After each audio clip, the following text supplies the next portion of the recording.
Assalamualaikum warahmatullahi wabarakatuh. Waalaikumsalam warahmatullahi wabarakatuh. Selamat pagi para pemirsa sekalian. Apa kabar? Semoga kita semuanya sehat-sehat saja di tengah-tengah suasana new normal sekarang ini. Pagi ini kita bersama-sama untuk pertama kali pada acara Highway, sebuah program acara Tanjung Pinang TV. Highway ini dalam bahasa sehari-hari seperti di Kepulauan Riau ini artinya adalah apa kabar? Satu cara menyapa di daerah ini. Jadi hi itu halo, apa kabar? Y itu saudara, jadi sahabat gitu.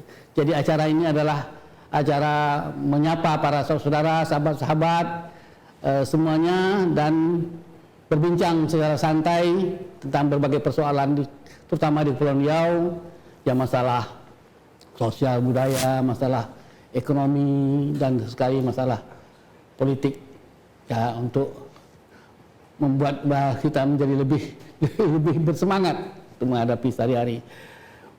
Untuk pertama kali ini tamu kita yang saya ajak berbincang, berbual-bual, berdiskusi kali ini adalah Bapak Dr. Agung Damar Sakti, Rektor Universitas Maritim Raja Ali Haji yang baru, pengganti Pak Ahlus, Profesor Ahlus. Sekarang Pak Agung ini sudah dilantik dan sudah mulai bekerja dan sudah mulai menjalankan program-program kerjanya. Mengapa kami memilih umrah sebagai tamu pertama ini? Tentu pertama-tama sekali adalah ingin mengajak semua pemirsa masyarakat di Kepulauan Riau terutama untuk mengingat kembali tradisi intelektual yang ada dan pernah berkembang di Kepulauan Riau 200 tahun lalu pada masa Kerajaan Riau Lingga. Kita punya Rusdiah Club, sebuah grup, sebuah kumpulan para cendekiawan Kerajaan Riau yang pengaruh pemikirannya luar biasa, sangat berpengaruh dan menyebabkan Belanda lebih takut kepada organisasi ini ketimbang kepada rajanya, kepada sultannya, kepada takut pada organisasi, pemikiran-pemikiran yang sangat luar biasa, dan pemikiran itu terutama dipengaruhi oleh pengaruh perkembangan Islam di Turki dan di Mesir seperti itu. Nah, dengan mengajak Pak Agung ini kami ingin mengajak membangun kembali semangat tradisi intelektual yang ada dan membicarakan, karena saya ini tetap termasuk orang yang sangat percaya bahwa masa depan sebuah daerah, masa depan sebuah negara itu ada pada perguruan tinggi. Kita tak menyadari bahwa sekarang ini semuanya lini kehidupan sehari, lini pembangunan, lini kekuatan dorong pembangunan itu semuanya sebenarnya asalnya dari perguruan tinggi. Sekarang sudah tak ada lagi yang dari SA yang bekerja, itu masih jadi semuanya udah para sarjana, dan sarjana itu produk dari perguruan tinggi. Semakin bagus perguruan tingginya, produknya semakin bagus, inputnya semakin bagus, outputnya itu. Kita ajak Pak Rektor pagi ini berdiskusi, berbual-bual tentang masa depan umrah sebagai perguruan tinggi, kemudian sebagai masa depan Kepulauan Riau sebagai salah satu kawasan yang dianggap salah satu poros maritim Indonesia yang penting dan sangat strategis pada saat ini. Pak Rektor, selamat datang. Kita bagi sesi kita ini tiga sesi, masing-masing 15 menit.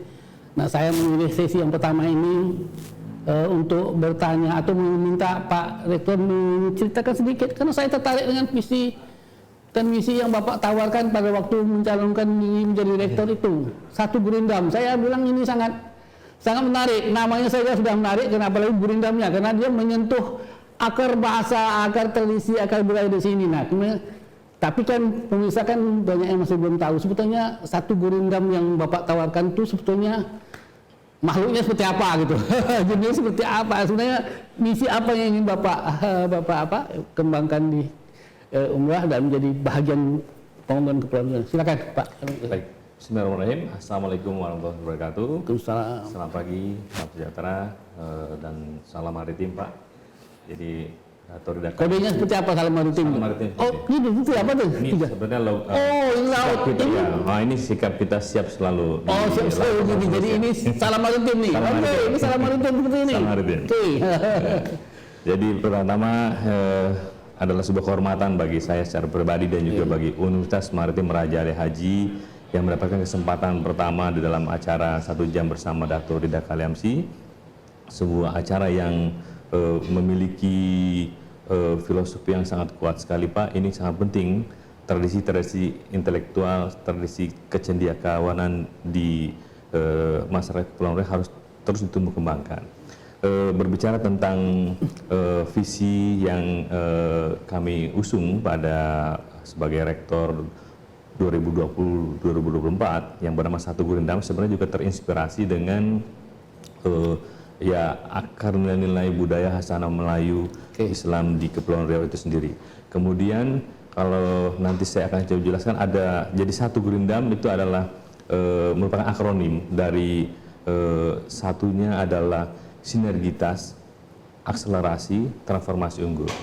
Jadi kita harus bersinergi Pak, di kampus kita harus bersinergi untuk bisa mengakselerasi apa yang menjadi cita-cita Umrah, yaitu visinya menjadi pusat kecemerlangan dalam bidang riset dan budaya maritim. Itu adalah yang kita ingin capai. Untuk bisa mencapai itu kita perlu adanya akselerasi.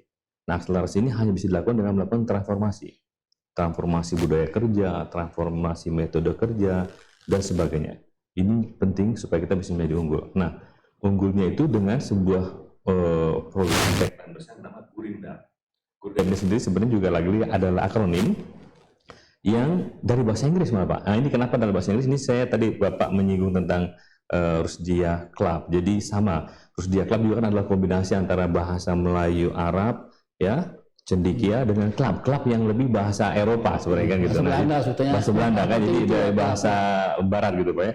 Nah, Gurindam juga demikian. Gurindamnya kita kenal sama-sama semua, tapi merupakan akronim dari bahasa asing Pak. G-nya itu adalah Good University Governance. Jadi tata kelola universitas yang baik. Nah, di sini kita penting menyiapkan landasan di bahasa asing pun tapi bisa diterjemahkan. Bisa diterjemahkan. Jadi akronimnya Gurindam, tapi G-nya itu adalah Good University Governance. Nah, untuk bisa mencapai tadi kan kita ingin mengakselerasi pencapaian visi, maka kita harus membuat Umrah University Ranking Achievement. Jadi pencapaian ranking universitas Umrah harus meningkat. Hari ini posisi kita masih ada di 1250 dari 4.633 perguruan tinggi di Indonesia Pak. Jadi memang masih di tengah dan masih panjang perjalanan kita. Nah, memang ada beberapa pertanyaan, apakah ranking universitas itu kongruen dengan kualitinya?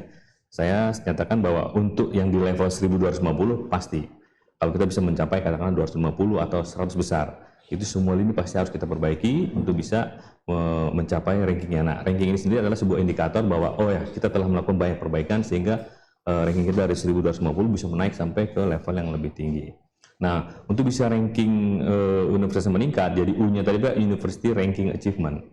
Kita harus melakukan apa? Ya, ada yang kita lakukan adalah Research Strengthening Capacity, jadi peningkatan kapasitas riset dari Sivitas Umrah, baik di level dosen ataupun di level mahasiswa. Nah, kalau riset-riset kita berkembang, apalagi kita diuntungkan dengan geostrategis kita, dengan provinsi kepulauan, banyak sekali potensi-potensi pesisir dan pantai yang kita belum gali dengan maksimal, ini sangat potensial bahwa Umrah melakukan riset-riset yang maju. Nah, kalau riset-riset ini nanti sudah berkembang, maka akan terbentuklah yang namanya innovation ecosystem. Jadi I-nya adalah innovation ecosystem. Nah, kalau udah innovation ecosystem tercipta, tentunya nanti juga akan bisa dihilirisasi, sehingga hasil produk dari hilirisasi ini akan bisa bermanfaat buat kemaslahatan masyarakat Kepri ataupun bahkan nasional dan dunia, kalau memang ada temuan-temuan yang memang sangat memiliki inovasi sangat tinggi. Nah, kemudian R-nya adalah, N-nya adalah networking. Nah, networking lagi-lagi, basicnya adalah sejarah mengatakan bahwa Kepulauan Riau ini adalah sebuah entiti besar. Kerajaan Riau, Johor, Lingga itu adalah sejarah yang tidak terbantahkan, dan ini kita sudah di situ sudah lahir sebagai bangsa besar sebenarnya Pak Kepri ini. Jadi tinggal bagaimana kita menempatkan kembali saja. Nah, untuk itu salah satu strategi adalah networking, dan saya pikir di ASEAN ini kita sudah tidak terlalu punya kendala dalam melakukan networking, sehingga ini harus kita dorong supaya ada interaksi dengan mereka lebih meningkat. Nah, setelah networking tentu kita juga ingin D-nya adalah dynamic career. Jadi teman-teman dosen, tenaga pendidikan itu harus memiliki karir yang jelas di Umrah. Jadi filosofinya adalah no one left behind. Jadi tidak ada yang kita tinggalkan, semua yang sudah masuk di Umrah harus kalau bisa hanya karena ya memang kematian ataupun pensiun sajalah mereka meninggalkan umrah. Supaya umrah itu jadi tempat yang nyaman Bertahan buat sampai mereka. saat terakhir ya. Betul Pak. Jadi harus turnovernya sedikit. Kalau kita ada orang keluar dari umrah, kita sangat sedih sekali. Ini pasti ada something wrong. Kita harus perbaiki. Di mana letak salahnya? Ini harus sama-sama kita selesaikan. Nah, satu bentuk daripada dynamic career ini adalah saya ingin memastikan bahwa semua dosen misalnya harus segera mencapai milestone terbaik dia. Apa itu? Guru besar. Karena kan kalau dosen ada di atas paling tinggi guru besar, di bawahnya ada lektor kepala, ada lektor, ada asisten ahli dan tenaga pengajar. Ini ada level-level yang harus didorong dan kita bantu dosen itu mau cepat ke sana. Bagaimana caranya umrah harus membantu memfasilitasi. Nah kalau itu sudah dilakukan maka akan terciptalah academic excellence tadi Pak. Academic excellence. Nah nanti bentuk-bentuknya adalah misalnya terbentuknya fakultas-fakultas yang memang relevan dengan kemaritiman. Jadi memang banyak juga tuntutan dari publik yang menginginkan umrah harus lebih kuat jati diri kemaritimannya. Ini akan coba kita dorong. Jadi ada fakultas-fakultas misalnya fakultas teknologi kemaritiman dan sebagainya. Namun tadi visinya umrah kan adalah menjadi pusat kecemerlangan dalam riset dan budaya maritim. Artinya budaya. Nah ini Pak, di sini yang kita akan coba juga gesa supaya kita bisa punya satu fakultas. Kalau yang standarnya kan fakultas ilmu budaya. Tapi bisa kita membuat sebuah branding misalnya fakultas sastra Melayu dan budaya Bahari. Nah itu yang bisa kita buat seperti itu. Nah ini tinggal dukungan dari teman-teman di Sivitas, kemudian di Senat dan juga tentunya stakeholder dan shareholder. Masyarakat Kepri sendiri kalau mendukung, dukungan itu akan bisa memudahkan kita dalam pengajuan bentuk-bentuk fakultas yang anti mainstream tadi Bapak. Jadi ini kita akan coba gesa supaya nanti ya kekuatan kita kalau bicara budaya Bahari, budaya maritim ataupun Islam dan Melayu itu harus referensinya harus umrah gitu. Itu yang kita inginkan. Nah, kemudian setelah itu yang terakhir adalah program namanya Mari Sociopreneurship. Jadi entrepreneur sebenarnya basicnya entrepreneur yang bisa memanfaatkan sumber daya hayati non hayati, kelautan dan kemaritiman untuk kemaslahatan masyarakat pesisir dan pantai. Sosialnya di situ. Jadi itu adalah Gurindam Pak Rida. Jadi Gurindam adalah singkatan dari program-program strategis kita yang semuanya dalam bahasa Inggris memang. Karena tadi harus dia klub juga dia mengkombinasikan. Pada saat saya berkonsultasi saya ada ini enggak kalau pakai bahasa asing gitu kan, karena mungkin kita lebih menginginkan mengangkat bahasa Indonesia gitu ya. Tapi ini juga saya sampaikan bahwa sebenarnya orang di ASEAN ini bisa belajar bahasa Indonesia di tempat kita. Syaratnya satu, kemampuan teman-teman bahasa Indonesia harus hebat bahasa Inggrisnya, supaya bisa menyampaikan bahwa bahasa Indonesia adalah bahasa yang hebat, bahasa yang mudah dipelajari dan sebagainya. Tapi kalau kita nggak mempunyai kemampuan berkomunikasi dalam bahasa asing tadi, ya maka kita nggak bisa menjual bahwa bahasa Indonesia adalah bahasa punya keterbatasan. Jadi itu kurang lebih. Jadi itulah maka saya kata-kata yang menarik karena karena saya kadang-kadang selalu salah juga, karena di sini populernya kan Gurindam 12, saya selalu bilang Gurindam 1 satu Gurindam sama Pak. Tapi saya tertarik karena dengan mengambil semacam jargon Gurindam sebagai visi dan misi itu menunjukkan bahwa semua program yang akan Pak Rektor lakukan itu adalah berakar pada kultur dan budaya yang ini. Dan Gurindam itu bukan hanya hasil karyanya Raja Ali Haji dengan Gurindam 12, tetapi Kota Tanjung Pinang pun sempat menggunakan Gurindam sebagai jargonnya juga. Tanjung Pinang Kota Garindam seperti itu. Nah, sekarang yang saya ingin ajak berdiskusi, Bapak kan memulainya dari sebuah perguruan tinggi yang sudah jalan ya, sudah berapa tahun itu sudah. Sekarang berapa umur tahun sebelum Bapak menjadi? Sudah umrah itu berdiri 2007 Pak. 7 ya, berarti 13 tahun lah ya. 2011. Jadi berarti ada sebuah proses. Nah, dengan infrastruktur yang ada, dengan modal dasar yang ada itu, program Bapak yang Gurindam Bapak ini bisa nggak diaplikasi, dijalankan dengan kondisi umrah yang ada pada saat sekarang ini? Dengan sumber daya manusianya, dengan tradisinya, dengan pola pikirnya, dengan etos dan semangat kemaritimannya, itu bisa nggak program Bapak satu Gurindam ini Bapak jalankan dalam tempo katakanlah 5 tahun ke depan seperti itu?